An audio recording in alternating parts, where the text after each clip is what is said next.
What was your reaction to that? What was going on in your head at the time about that? What did you think that meant? Right.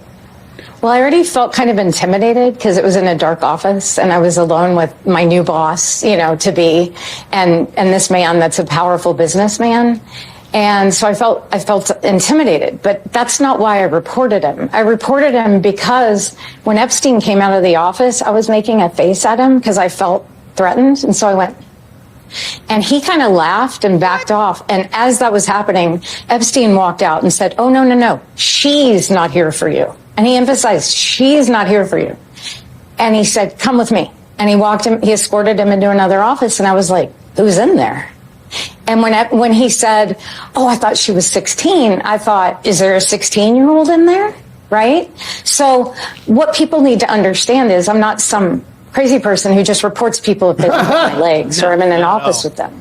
But when someone is hanging out with a convicted or a pedophile, and I discover that pedophile has stolen my little sister, and then there's a powerful businessman that's making comments about me being my sister's age, then I think that the FBI needs to take a good look at it.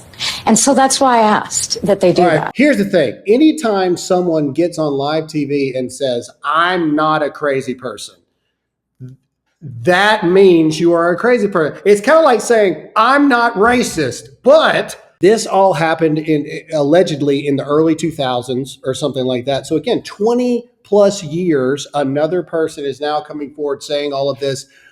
Impossible to prove allegations across the board. Here's something, and this is what I don't understand about mainstream media and mainstream news.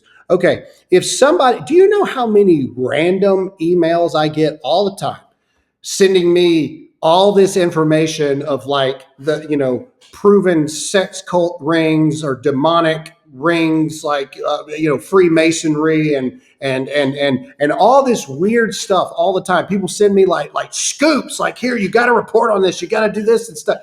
No, Karen. No, Joel from Massachusetts. No, I'm not doing that because it can't be proven. Everything you're saying has no evidence of fact around it. I'm not doing it. Why does mainstream media have no problem today not having any repercussions for putting complete and total garbage on the air? Peppermint Patty, Raggedy Ann, the worst press secretary in history, Jen Psaki or Psaki or whatever you want to call her, she has nothing else to do except bring Ascot Lady on the TV to talk about her Lucky Charms.